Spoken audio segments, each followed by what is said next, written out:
Rhea was so happy. Her and Jason were finally having their well-deserved honeymoon. It was their 10th-year anniversary, and their children were mostly grown up. Jason had enough time and nothing was holding them back. Over the years, Jason had risen to the top of his company, the branch in New York, and he had become very close to the owner. Mr. Kingsley had named Jason the new CEO when he would resign. Rhea had gone back home to continue working for her father, with her one extra degree. Theo was 11 years old and a big boy, and he liked to let everyone know that. Will was his confirmed best friend, and they both caused havoc together. Rhea could tell that Theo would grow up to look exactly like his father. He already had the lean and tall physique, and he was already an eye-turner. Poppy was almost 9 years old, and though she knew she was not a boy, she was still hell-bent on acting like one, not wearing anything that Rhea bought her, rather preferring to steal Theo's clothes. Fortunately, Ivy was very different from Poppy. She actually acted like a flower. Her last daughter had glided into the world with grace, and at 3 years old, she still acted like she was the first princess to grace the land. She cried at any sight of dirt and fighting, and in a house full of boys, all of Rory's entire army, and girls, who tried to act like boys, she was always crying. The mere sight of Ivy annoyed Poppy, and Rhea did not know how to handle it. The two girls basically opposite personalities and opposite looks. Where Poppy looked more like Jason with her lean build and pretty face, Ivy was a lot more chubby with enough flesh to go around. Though they were still children, she could tell that there would be many fights awaiting them in the future. It did not help that Poppy was always making fun of Ivy, and whenever Rhea told her to stop, she would just ignore her mother. The only way Rhea could get her to stop was by calling Jason, or by punishing her. She could not leave them to settle it by themselves, as Ivy would just continue crying. The situation had made her and Jason have a serious fight. She had been at her wit's end, and had punished Poppy till she started crying, which was very hard, almost impossible. Jason had come around and seen Poppy crying. He had been furious and had immediately shouted at Rhea. "Why is she crying?" he asked, his voice raised. Rhea felt annoyed and infuriated. Jason had not even bothered to ask what the problem was, or if there was a problem in the first place. He had just jumped into conclusion that it was Rhea's fault. "Ask your daughter," she had said in anger and walked out. Later he had called Rhea and told her to stop loving one child more than the other. "Rhea, just because Poppy is not your idea of what a girl should be, that does not mean you should treat her differently. Whether or not she wants to be a girl, your daughter needs you," Jason said. She knew in many ways that his statement was not correct, but she also knew that there was truth in it. She was not close to Poppy, not as much as mother was supposed to be close to her daughter. It was because she did not have anything in common with the child, and Poppy did not want what she wanted. "Your daughter feels that you hate her. Punishing her all the time will not change her view of you," he said, and Rhea was shocked. "My God. She feels that I hate her?" she asked, and Jason nodded. The lump in her throat became hard to swallow. She never wanted her daughter to feel hated. She had felt she was better off playing with her brother and father, but her daughter was feeling out of the circle. As soon as her and Jason were done talking, she had called Poppy and Ivy. "Do you feel that Mommy hates you?" she asked in the softest voice that she could muster. It was then that she realized that she was always shouting at the child. It was not intentional, as Poppy barely listened to her, but it seemed that soft speech is what the child needed. "You always treat Ivy better than me," Poppy said in a small voice, which was also uncharacteristic for her, and Rhea could not help the tears that rushed out from her eyes. She felt so terrible, like a useless mother. "Mommy loves you very much. Don't ever doubt that, baby. I love you and Theo, and also Ivy." Poppy did not seem convinced by her words, as her face was still stoic. Then why are you always with Ivy? The both of you do everything with each other." Poppy said. She had found her voice, and it was back in full voice. At that point, she could tell how much like her own daughter was. She was very competitive and she could hear it in her voice. "When you, Daddy and Theo are doing boy things, Ivy is all alone. She is very lonely. It would be very nice if you and Ivy were friends, and so you can take her everywhere you go. You can tell everyone that you have a baby sister," she said, and at that Poppy smiled, showing one of her loose teeth, and she rushed to hug her. The feud was not over, but for that period, they were friends, and Rhea was not afraid that they would strangle each other as she and Jason went for their honeymoon. "Theo, where are your bags?" Rhea asked her son. They were already ready for their honeymoon, and all that was left was to drop the children at her parents' place. They would stay there for the 2-week duration of their late honeymoon. "I don't know why I can't stay with Will. I am a big boy now, and I promise I will be good," he said with a cute pout on his face. It was the brand new argument, and it had been going on for 2 days. "And Rory has a lot on her plate, and she does not need an extra child. You can always visit Will. Grandma will take you there, and Will can visit you too." She tried to cajole, but Theo just scrunched his face and went into the house. "Don't forget to bring your bag," she said. "Rhea, I love our kids, but I cannot wait to be out of here," Jason whispered into her ear, and she burst out in laughter. "Mummy, are you going on your honeymoon yet?" Ivy asked from her place in the car seat, all nicely strapped. "Yes, baby, Mummy and Daddy are going to their honeymoon today," she said to Ivy as Theo finally came outside, thankfully with his bag. He was still frowning his face, and he closed the door with a resounding twat. Rhea winced at the sound but didn't say anything, just gestured at Jason to start driving. She was desperate to get on her honeymoon. Immediately they got to her parents' place, they dropped off the children with their grandparents. There was a lot of crying from Ivy, and a lot of grumbling from Theo. The separation was hard for even Rhea, as she had not been away from her children for more than a week since she had them. Even though she badly wanted and needed her honeymoon, she could not help but shed a few tears as she kept on hugging them.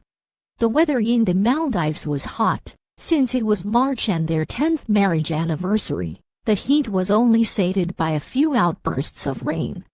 Rhea and Jason spent most of their visiting the various islands, getting to see new life, beautiful fishes, exotic plants and all of those, feeling the white beach sand underneath their feet and pretending they were young again. At night they would visit the bar and mingle with other couples. Most of them had not been married for as long as they had. They were mostly newlyweds. When she and Jason told the others that they had been married for 10 years, they were all dumbfounded and said they looked young. She was already 34 and Jason 37. They were already feeling oh so old. On their 7th night, they visited the underwater aquarium restaurant. The experience was phenomenal. Viewing all the fishes as they laughed at stories of themselves, drinking the finest white wine, and after then they spent the night at the restaurant's bed and breakfast. It scared Rhea a bit to sleep underwater, with fishes and all. She was half afraid that the glass would crack and all the water would rush in and the fishes would eat her, or anything of the sort. Jason kept her mind away from anything related to fear, keeping her moaning throughout. They woke up to breakfast in bed, with champagne, chocolate and strawberries. It was a once-in-a-lifetime experience. They had a couple's massage and they went snorkeling, trying all sort of new things. They went shopping, bought souvenirs for their children and other members of the family, and they had very new experiences. All in all, their honeymoon was wonderful, and if they had their children it would be wonderful to stay. "We should go on a date tonight," Jason said on their last night. Rhea looked at him confused, wondering what he meant. "A date?" "Yes, like you, we dress up and go for dinner," he said. but we always go for dinner together," she said. "Like outside the hotel, we can check out another restaurant. I heard of this new restaurant. They have the most marvelous seafood," Jason said, and the thought of seafood appealed to Rhea. "Okay, I will get ready," she said. She went to get ready, picking up a maroon-colored dress that tightened at the chest but flared at the waist. She felt simple but elegant in the dress. She then donned a pair of heels and did some simple makeup, and she was ready. "You look as beautiful as the first day," Jason said and hugged her, kissing her on the mouth. She smiled at his compliment. He had become romantic over the years, even bringing her flowers once in a while. "You look quite dashing too," she said. He was looking good in his 2 black suits, with a white shirt and a maroon rose in his pocket to fit her dress. "Shall we?" he asked, holding her arm for her. Jason had hired a limousine that took them to the restaurant. It was a sea-themed restaurant, decorated with fishes and water waves. It kind of reminded her of the underwater restaurant.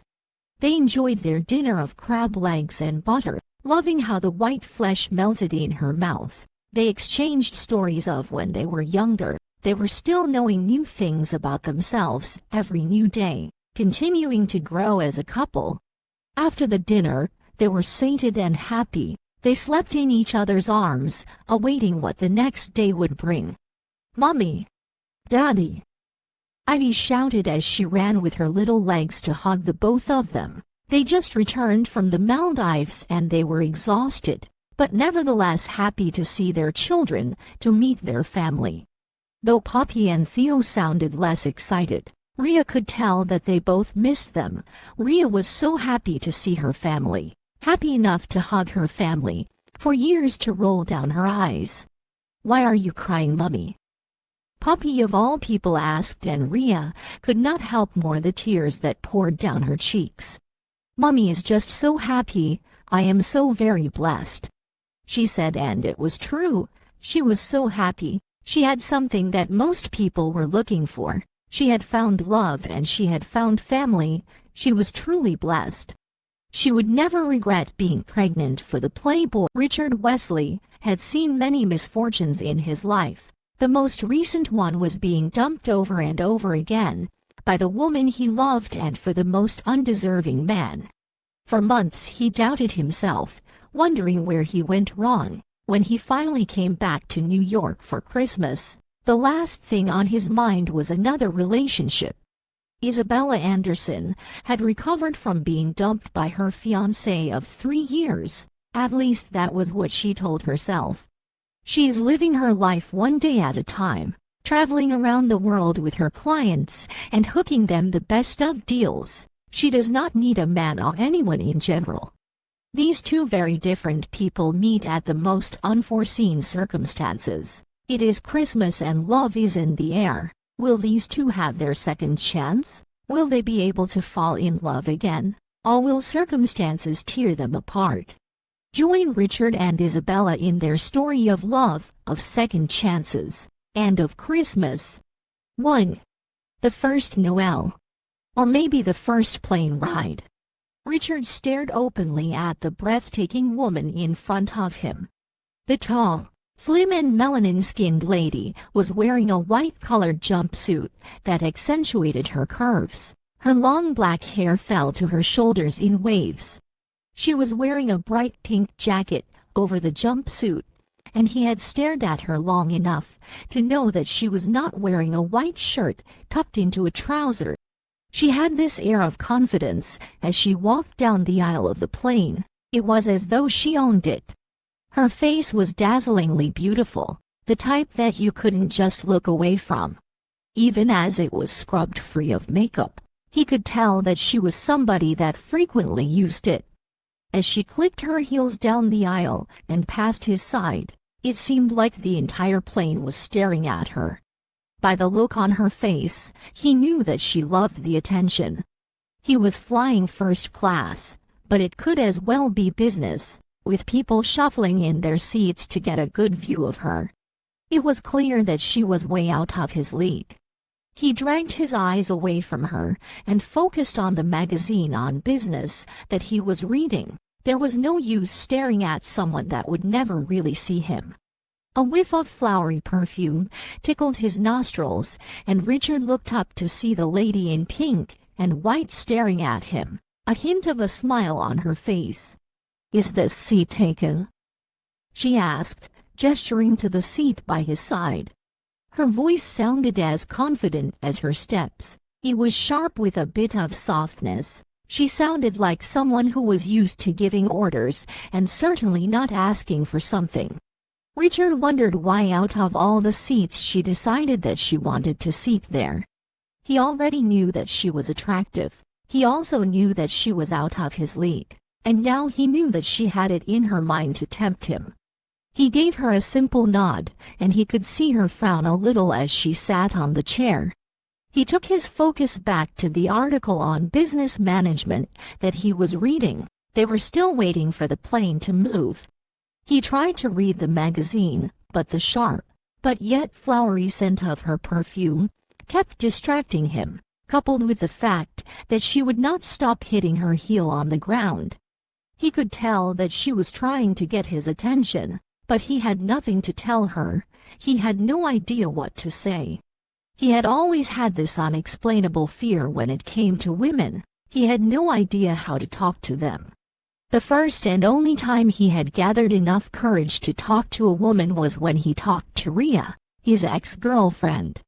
It was at a business conference, and she was the one that talked to him first. She was talking about the stock market, and he was hooked. He had practiced his speech 1,001 times in his head before he was able to ask her out. She had seemed skeptical, but she said yes, and for that moment, he was the happiest man in the world. Talking to Rhea was much easier as she was nice and simple. She could smile and play. She had more of a soft aura surrounding her, not at all like the woman that sat beside him. The woman had a much fiercer aura. "From the way you were staring at me, I would think that you actually wanted to talk to me," she said with a hint of amusement in her voice, and he whipped his head over to her direction. She was staring at him, a smug smile sitting on her face, and he wondered what was going on in that little head of hers. He badly wanted to find out. He could not think of anything that he could say to her. He had no idea how he would answer her. Would he say, "Yes, I want to talk to you, and I have no idea in how to," or could he say, "You are really beautiful"? Both options sounded way too cheesy, and he was pretty sure that the lady would laugh at him, and so he just stared at her, not a word leaving the seam of his lips. The woman seemed confused by his silence, even dumbfounded for a while until she said, "My name is Isabella, by the way, and no, you can't call me Bella." Her words amused Richard. He had no idea what type of introduction that was. He knew it was probably because many people tried to call her Bella, and she did not like the name. But it suited her. She reminded him of Belle in Beauty and the Beast.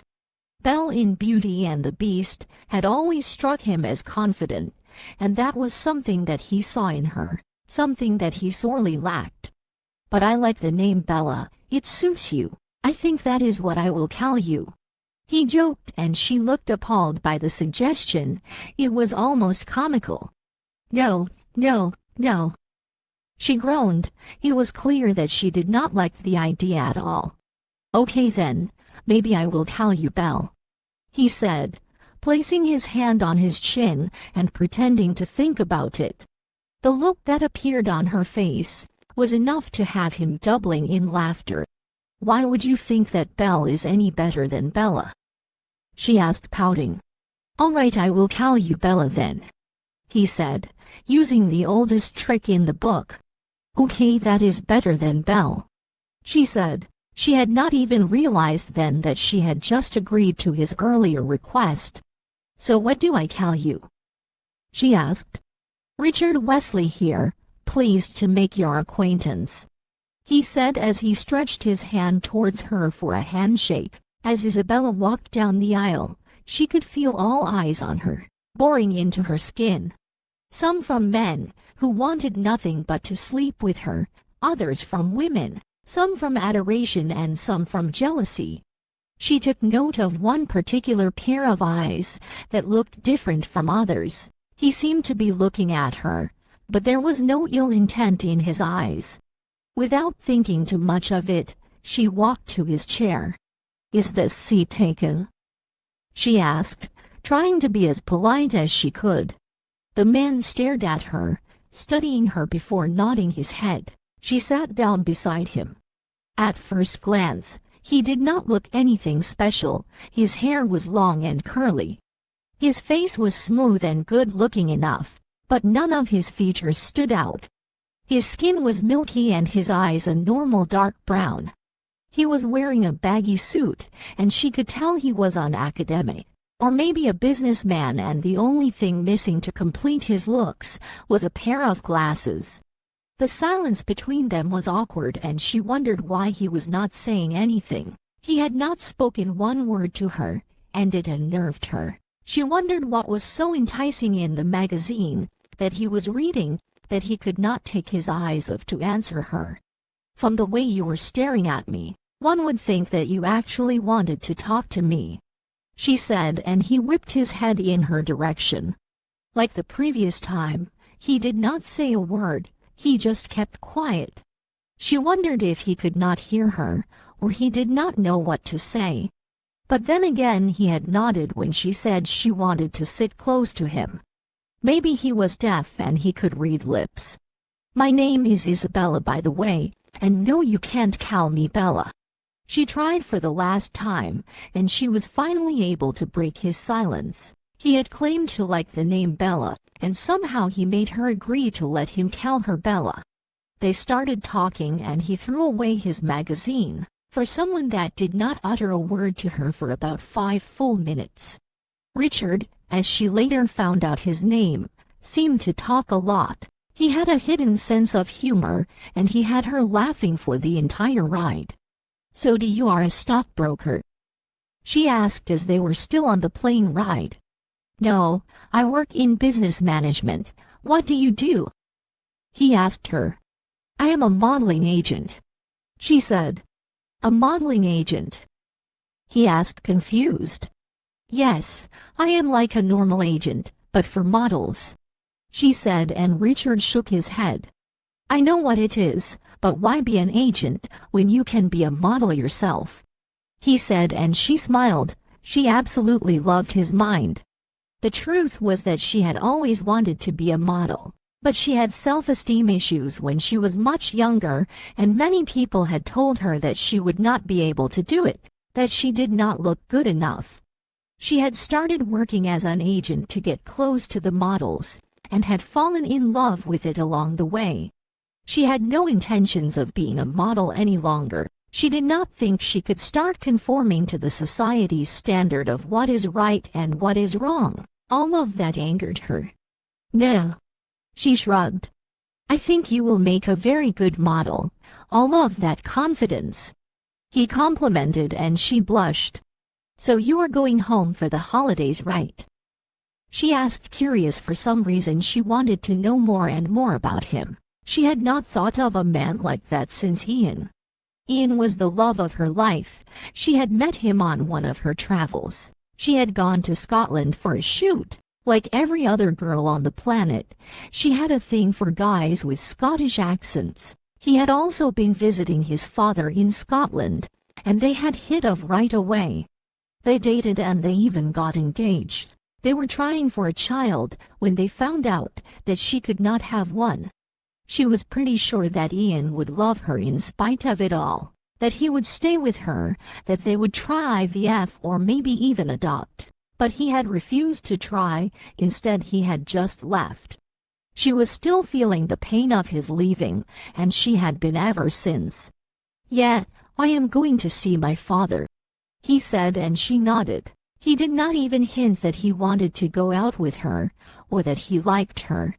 "I will be in New York till the new year. Maybe we should meet up for hot chocolate or something," she asked. It took a lot of effort from her own part. "I really do not know, Bella. I am not sure that is a good idea. I will not lie to you. I am still recovering from my last relationship, and I will not want you to be a rebound," he said, and her heart broke. It hurt that he let her down, but she understood. He was still trying to move on, but then again so was she. They were both quiet until the plane landed and they bade each other farewell. The first Noel was playing from the radio set of the Uber that he was sitting in. He could see flickers of snow falling from the sky. Everywhere was decorated with red, white and green. Jingle bells and Christmas trees graced every shop on the street. People were either wearing a reindeer nose or a Christmas cap. The season was truly festive. It was 3 days to Christmas, and there was joy in the air. Richard stared absently at the window, thinking of Bella, his playing partner. It would have been nice if he had taken up her offer. They might have exchanged numbers, and they would probably be talking to each other. It would not be hard, but Richard was scared. It was not a very manly thing to admit, but he was scared of getting hurt again, of getting broken. It did not help that Bella seemed like the type of woman that would crush him. They were so different. She could be a model, and the only thing he was good at was business. He could not even ask her out, and when she took the initiative, he turned her down. It is for the best, he told himself, as he gave the Uber a gate paw into the gated community. The gate was even decorated with red and green ribbons, and a big shiny sign that said Merry Christmas was on top. It was as extravagant and over-top as the entire neighborhood was. From the huge Christmas trees in front of each house to the most expensive types of Christmas lights, the people there took Christmas more seriously than anywhere else in the entire world. The Uber driver dropped him in front of the house that he used to call home, the house that he had grown up in. "Ricky, my boy," his father said, welcoming him as soon as he saw him, calling him by his nickname. He sounded all jolly and happy, but Richard knew his father well enough to know that he was dying inside. Come in, Luke Wesley said, ushering his only son into the house. Over the years, that place that he used to call home changed. One could even say it evolved. It now had touches from each and every woman his father had married since his mother passed away. Richard had lost count when he turned 20, and by then his father was on his 7th wife. He had loved his mother so much that when she died it seemed that one knot went loose in his head. He started neglecting Richard all in his search for love. He had been so obsessed in finding love for the second time that he started to go through women like clothes, all in hopes of finding the one. Both father and son stared at each other. Richard knew he looked more like his mother, and that he had somehow missed the good looks in the family. He could not even take his mother's finest features, where his father was well built, with strong muscles, still looking very good at 57. Richard did not even have a hint of muscles. Richard knew that it was because his father looked so good that women kept flocking his way, even though they knew he could not love them, not really, that and the money. "We should go," Luke Wesley said, and Richard nodded. Not much words were needed. His things were given to a maid, who would arrange them. The drive to the graveyard was slow, and Richard could see his father's mask begin to crack. When they got to the grave with flowers, the area was covered with snow and cold. It was right then that his father broke. He shattered. The tears began to rush from his eyes. He was like that every single year. He would act like he was fine, but when it was her death anniversary he would break. They were never close, but Richard would always come home for that, if for nothing but to mourn his mother. He had not come the previous year because he was angry at his father, that and the fact that he felt he had found his family in Rhea and her son Theo, but that did not work out. And so that day, he held his father as he let out his own cries, knowing fully well that by the next day, that man would be gone, or should I say, dead the hell. Richard held his glass of wine tightly in his hand as he viewed the crowd. He had always been wary of these types of parties. The type that had too many people putting on extravagant dresses, overly expensive shawls and suits that cost thousands of dollars, for no other reason than to show off. The type that all they did was to discuss their new club memberships, or the new yachts or cars they had bought, the new companies they had acquired. For the ladies, they knew shoes, or bags, or anything of the sorts. Even if it was a Christmas party, for them it was another chance to dress up. The women were in extravagant white or red dresses, the men in Armani suits, drinking and eating and making new contacts. The only reason why Richard was there was because of his father. As he had predicted, a day after his mother's death anniversary, the old man was back to his normal charming self, and he was already introducing him to the next woman that he wanted to marry. Richard was sorely disappointed, as he thought the man would finally change, but that was not to be the case. He was back to his usual ways, and he did not even waste any time in moving on. He stood by the end of the tables, viewing the entire hall, hoping that he was covered enough by the shadows, so that no old woman or man would ask for his company. He wasn't sure he could talk to someone more. Hiding from the party, a familiar voice asked, and Richard jumped a bit in surprise. He looked by his side and saw no other person but Bella. She was dressed as elegantly as she was on the plane, in a red figure-hugging gown. That looked a little inappropriate for a Christmas party, but she pulled it off. The gown had little crystals in it that shone in the dark light. He could barely see her face, but he was assured that she looked beautiful. "Nice to see you here," he said, wondering what on earth she was doing in a Christmas party for the upper class. But then again, he could not tell if her parents were well-to-do, or if she liked polo or something. "Nice to see you too. I would never have expected to see you here. It doesn't seem like your scene," she said, as though reading his mind. "Yeah, it is not my scene. I am here for my father. It is his Christmas party," Richard said, and Bella's round-shaped eyes widened in surprise. "Oh, Luke is your dad," she said. It was quite expected, as he got that a lot, given that he looked nothing like the man, acted nothing like him too. Also, many people did not even know that his father had a son. The truth was that Richard did not mind. He valued his privacy, and he knew that it would be lost if the whole world knew who his father was. "Yeah, so what are you doing here?" he asked. "Oh well, one of my clients invited me, and well, I love these kinds of parties," she said, and Richard was appalled. He wondered how someone like her would love to talk and laugh with fake people for a whole evening. It seemed like the horror showed on his face as she said while chuckling, "I take it you don't like mingling." He immediately shook his head to that. He did not like mingling, not one bit. The idea was not the way he wanted to spend his Christmas. He stared at Bella as she suddenly grew still. He was standing close enough to her to feel tension emitting from her body. She seemed so scared.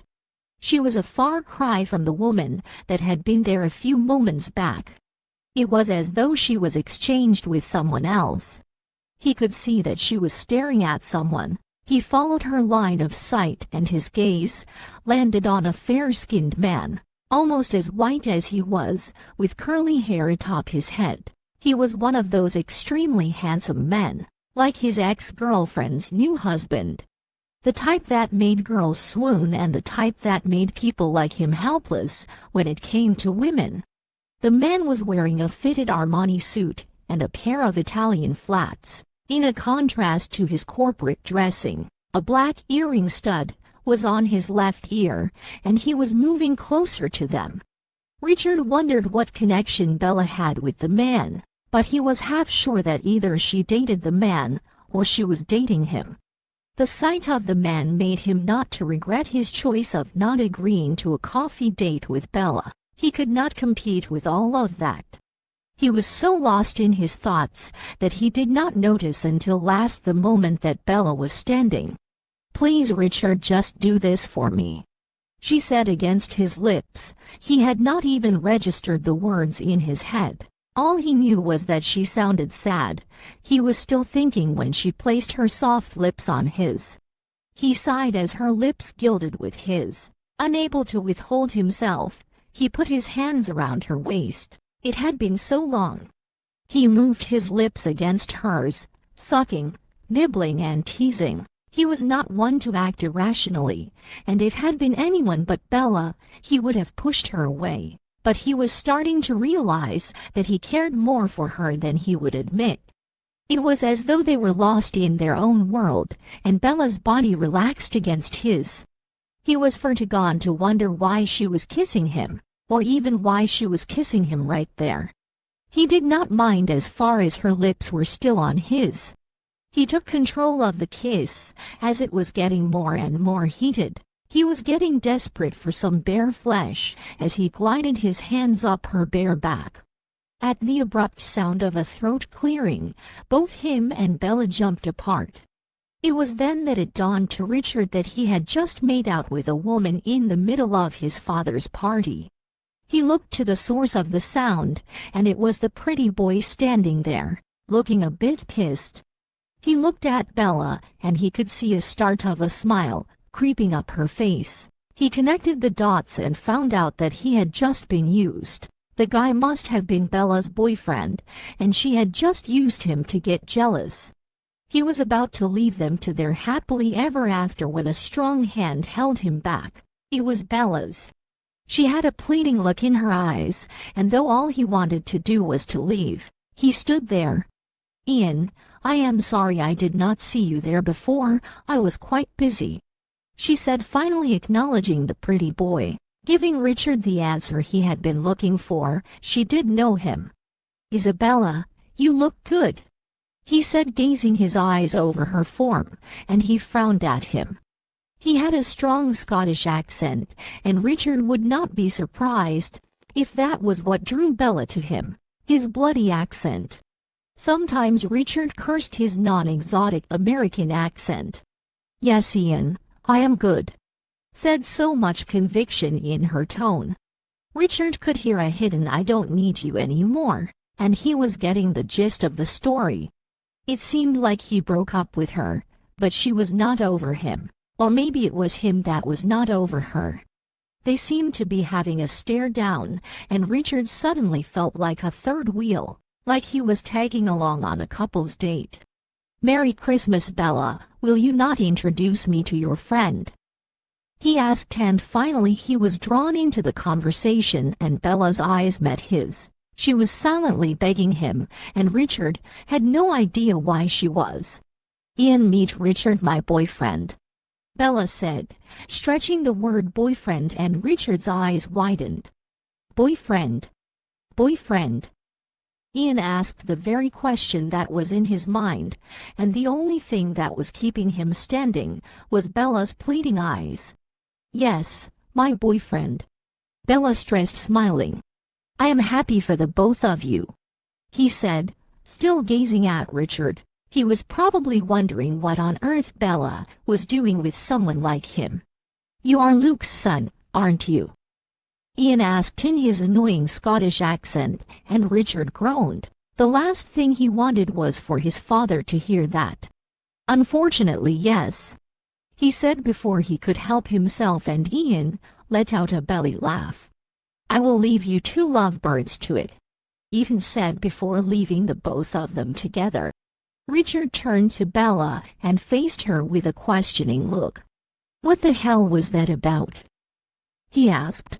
Bella had no idea on how to reply to Richard. When she had sighted Ian's smug face, she had panicked. She wanted to tell him and everyone else that she could do without him, that she had gotten over him. And so, without thinking too much of it, she kissed Richard on the mouth. The kiss was not what she expected, though she was not sure she was actually expecting something. But maybe in her mind, she had assumed that it would be normal on ice, or even boring. It was certainly not anything related to that.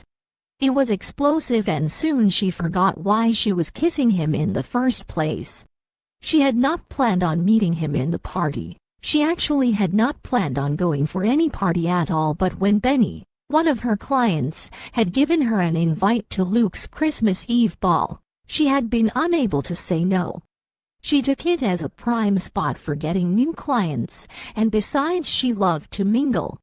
She had been surprised when she saw him in the shadows, and she had struck up a conversation, and when she saw Ian coming close to her, she had kissed him, even pretended that he was her boyfriend. She was so relieved that Ian actually believed her, and heaved a sigh when he left. And looking at Richard's angry face, she wished that she had not heaved a sigh, as it seemed way too early. Ian is my ex-boyfriend," she said. "I assumed. The question is, why did you kiss me? And why am I suddenly your new boyfriend?" he asked, and she scoffed. "You are talking like you did not enjoy the kiss," Bella said, and she could swear that even with the dim light, she could see a faint blush on Richard's cheeks. "Even if I did, it does not explain why I suddenly have a brand new girlfriend. I do not want anything to do with making your boyfriend jealous. I have no strength for any of such drama," he said, and Isabella could tell that he was angry. That was the last thing that she wanted. "No, that is not it at all. I am not trying to make him jealous. We are over, and we have been for almost 3 years. I saw him and I just panicked. I wanted to let him know that I had moved on," she explained, and his expression softened. "But I did enjoy it when you kissed me," she admitted out of the blue, and Richard stared at her dumbfounded. He clearly did not expect her to say that, or to even be outspoken in the first place. "Ricky, my boy, this must be the lady Ian was talking about," the booming voice of Luke Wesley said, and Richard let out a groan, albeit flushing a little as a bit of pink stained his cheeks. Luke Wesley was a white man with a bit of tan skin, a full body of muscles, an angular face, and the most blue eyes. Richard looked nothing like him. Bella closed her eyes, as it seemed that her little lie was spreading like wildfire. "Dad," Richard said, putting his arm around her shoulder. "Meet my girlfriend, Bella." And it was Isabella's turn to be dumbfounded. She was pretty sure that a few seconds ago, he was complaining about being her boyfriend, and here, he was introducing her to his father. She had no choice but to smile at the older man, whom she had seen many times on television and magazines, the man that seemed nothing like Richard. "Are you serious, son?" Luke asked, looking at his son, and Isabella frowned. She knew that it was not proper for Luke to be asking Richard that question. He was supposed to be happy for him, not questioning him. "Yes, Dad. I just found the love of my life," Richard said, staring at Isabella in the eye with a teasing glint, and Isabella opened her mouth in shock. Luke also seemed to be shocked as he brought Isabella into a hug. "My daughter, welcome to the family," the older man said, and before any of them could say anything, Luke began dragging them along and introducing them to everyone. Richard had told his father that Bella was his girlfriend, so as not to spoil the entire plan. He did not expect that his father would care. But when Luke had asked Richard if he was serious, something inside him had shifted. He was angry. It was the same look that Ian gave to him, that he was not good enough for Bella. It was then that out of the blue, he had said she was the love of his life. And for a moment he even believed it. They had met only twice, but he knew that he felt something for her. But that could not be love, right? It had not been long enough, he thought to himself, so much so that he began to doubt himself. He had never been a believer in love at first sight, but he did not know what to believe anymore. "I am going to plan a romantic getaway for the both of you. It will be nice, just the two of you, the nice cold air and Christmas." his father said, and Richard stared at him. The entire situation was getting out of hand, and his father was taking it much more seriously than he thought. "There is no need for that, Dad. We already have something planned," Richard said to his father out of desperation.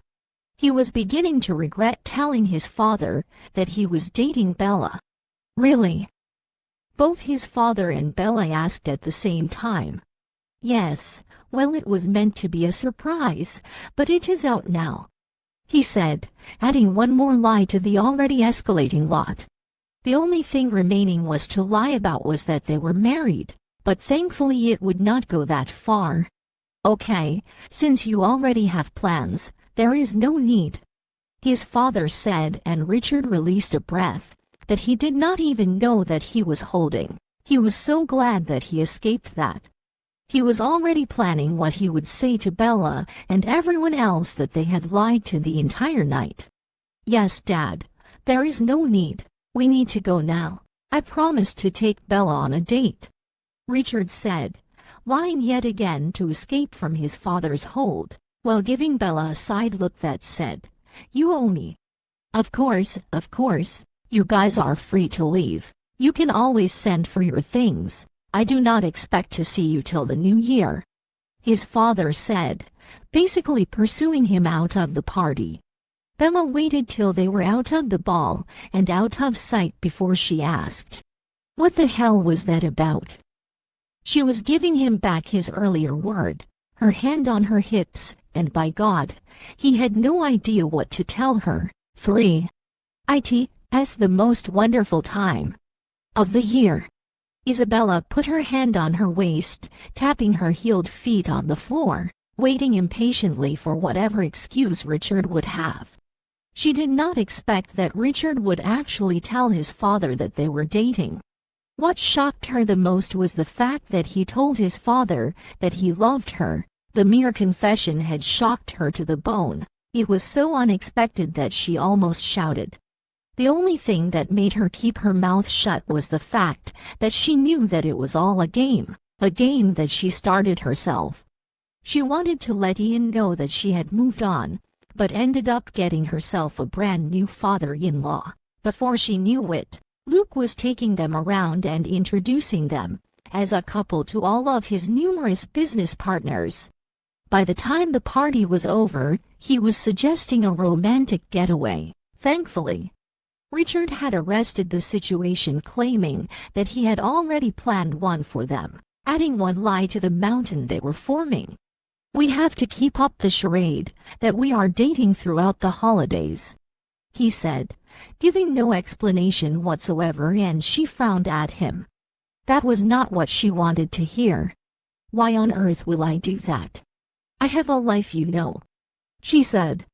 "And so do I. You started this entire thing," he accused. "You could have stopped it any time," she pointed out. "Well, let's not argue. Tomorrow is Christmas, and before you know it, we will be in the new year. It will be over before we would even realize," he said. "I do not understand why we have to pretend in the first place," she said. She was still confused. They could always continue living their normal lives and no one would know. "My father can be a very annoying pest if he puts his mind to it. He does not believe that I can be with someone like you, and so he is going to investigate," Richard said, and Isabella's eyes widened. She did not really think it was going to be that serious. It was just a simple lie, and it seemed to be blowing out of proportions.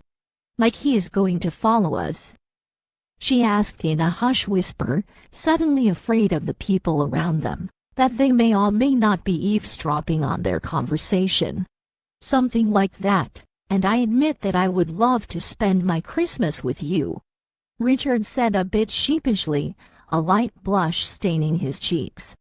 Isabella could not help it. She did not need any more convincing. She had been alone for so long and she needed someone. She did not care about the excuse that they were giving to be together, but she wanted to give it a try. "Okay, so what is the plan?" Isabella asked, and Richard gave her a very big smile. one that she was beginning to love. "So we are going to stay here till the new year?" Isabella asked, looking around the beautiful hotel room. It was decorated in Christmas colors, with ribbons and even a Christmas tree. The bed in the middle was huge with cream satin sheets. Everything else was decorated with gold, from the lamppost to the bedpost, down till the door. It looked like a room fit for royalty. "Yes, Bella," Richard said, and for a moment she was distracted by the way he called her name. She usually hated the abbreviation of her name. It sounded too meek and nice, not at all blending with her personality, but Richard said it in such a way that she could not help but love it. "What are we going to do here till the new year, all locked up?" she asked again, once she had gotten over the way he called her name. "We are not locked up, and we do whatever couples do on a romantic getaway," Richard said, shrugging, and the only thing that came to Isabella's mind was sex. Her mind went back to the way he kissed her, and if he could kiss like that, she wondered what having sex with him would be like. "Like what?" she said in a voice that she hoped was seductive, and walked up to him, heels and all. She could see Richard shake a little, and she knew that she had as much effect on him as she had on her. "We could go out, swim in the pool, maybe have dinner. We could even go shopping in the hotel," he said. "Can we do other things that couples do?" she asked yet again, moving closer to him. "Maybe," he said, and this time she was not the one to initiate the kiss, and she was a very willing participant in the ritual. The attraction between them, although usual, was hot and sizzling. It was like fire that burned everything in its path to ashes, that reduced them to mere dust. In a hotel room, with romantic lighting and sexual music playing in the background, and no one to tell them how unsuited they were for each other, their passion surged. With nothing to remind them of their doubts, nothing to bring them down, their passion kept going higher and higher. They could not keep their hands from each other, and Isabella realized that Richard was better with his hands than she would have ever imagined. He splayed his fingers underneath her breasts, over her hips, across the slit, over her open back, everywhere except where she really needed it, where she craved for it to be. When his fingers finally went under her dress, she almost fainted with desire. When it went across her panties, her knees buckled, and she dug her fingers into his bare back. "More, baby, just a little more," she pleaded and whined. She was barely in her correct senses. And Richard gave her what she wanted and a little more. When he finally sheathed himself in her, she felt so utterly stretched, so much so that she could not believe. If someone had told her that Richard was hiding that marvelous tool underneath his baggy suits, she would have called that person a big liar.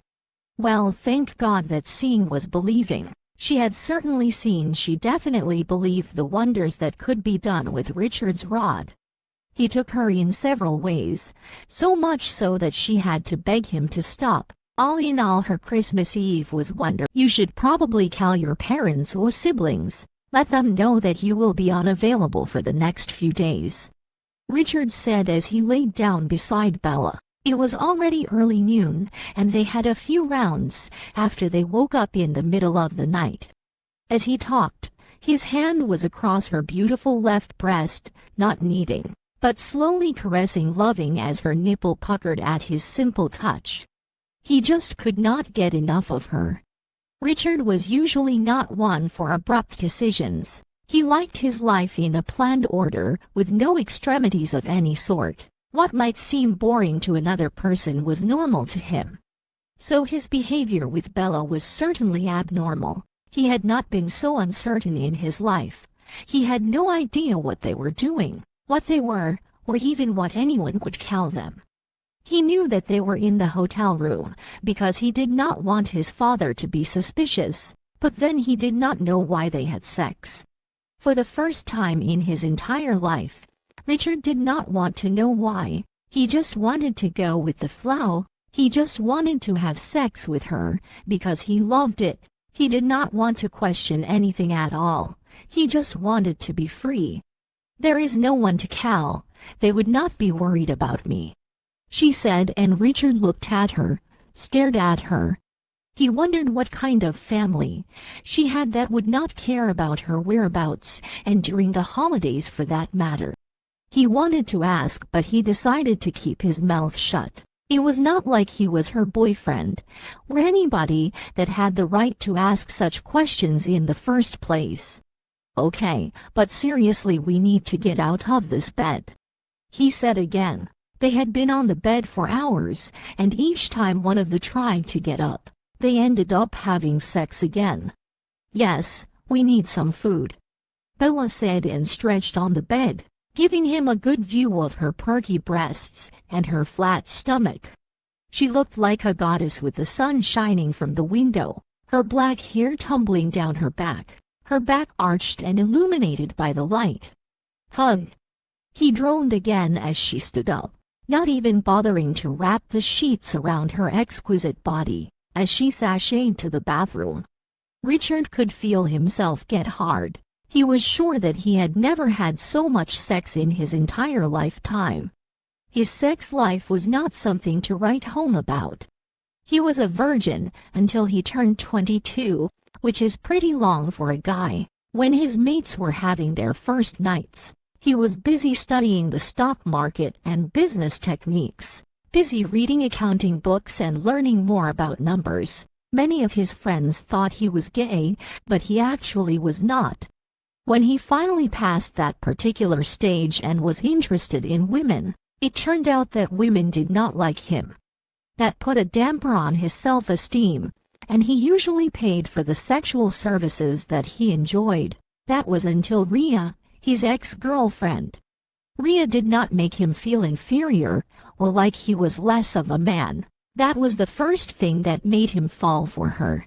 Looking back, it might have just been her being nice.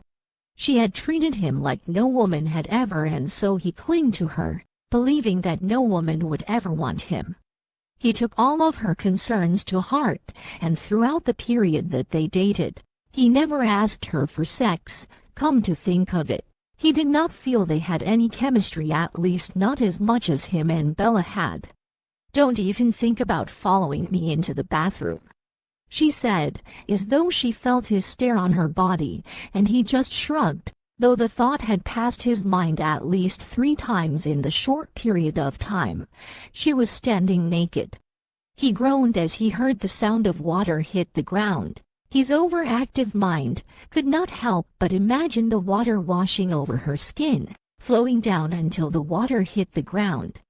The picture of her wet and naked kept playing over and over again in his head, making him even harder than he was. He was still trying to relieve himself from his pain when Bella came out of the bathroom, thankfully this time covered with a towel.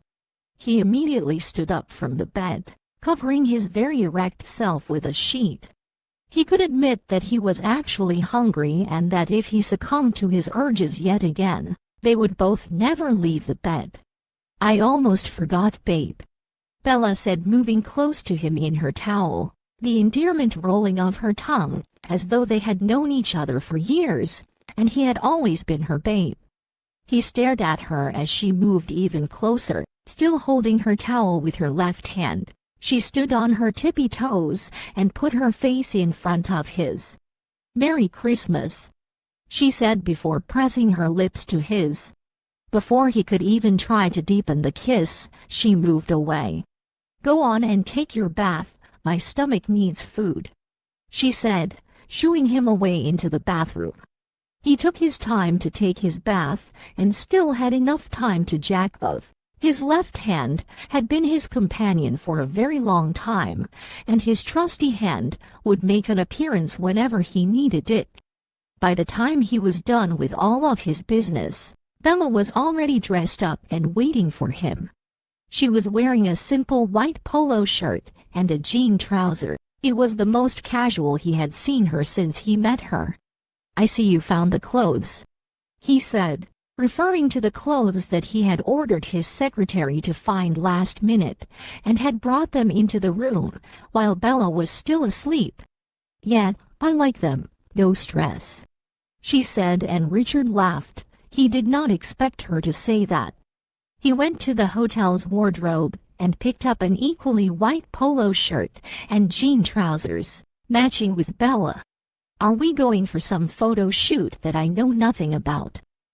Bella asked jokingly as they walked out of their hotel room. They had thrown on coats and wore hand gloves to ward off the cold. "Well, we are playing the part of a couple. The least we can do is look good while doing it," he said, and threaded his hand through hers. He could feel that she freeze the moment his hand went through hers, but as they entered the elevator, he could feel her relax again. Somehow, holding hands with her felt more intimate than the sexual act throughout the night. "I don't think I like to play. It would be so much better if it was for real," she said under her breath, and Richard just pretended as though he heard nothing. He took her to the hotel's restaurant as she stared at everything with wonder in her eyes. It all was not new to him, as he frequented the hotel a lot as a child as it grew and even as a man. It was the place that he went to when he needed to blow off some steam and relax. The hotel, that was usually designed in an ivory and gold theme, was decorated with red, green, and white, all of the Christmas colors. The place was packed full with people as couples and families came to spend their Christmas in New York. It was cold, but that did not seem to deter people from coming outside, as Santa was outside, and the children were rushing to see him. "Maybe tomorrow, we will go ice skating," he said as he saw her staring at the ring, with people skating, mostly children and the adults dancing on the ice. It all looked like a scene from Frozen. "Really?" she asked, with pure wonder shining through her eyes. "Of course. It is Christmas after all." "Yeah, it is the most wonderful time of the year," she said, and Richard did not totally agree. Christmas for him came with the remembrance of his mother's death, of how she began frail and thin from the cancer, and how all her long beautiful hair began to fall off from the chemotherapy. Christmas for him was a reminder of when his mother breathed her last, but he was not going to tell her that. No need to destroy others' happiness because he was not happy himself. "We should go eat before we die of hunger," he said dramatically, changing the subject as he dragged Richard along to the cafe that was also in the hostel. The smell of freshly baked goods hit his nose even before they got inside, and by the look on Bella's face, it hit her too. "That smells marvelous. I cannot wait to taste that," she said, practically moving to the counter, following the scent. "I want that and that and that," she said, pointing at various baked goods that she could see from the glass, and Richard could not help but smile at her childlike enthusiasm. He would have never pegged her for a foodie, but then again he had never seen her eat. They ordered and their baked goods were brought to their table with sides of hot chocolate. Bella was right. They all tasted marvelous, and he was almost eating as much as Bella was, wanting to devour all of the food.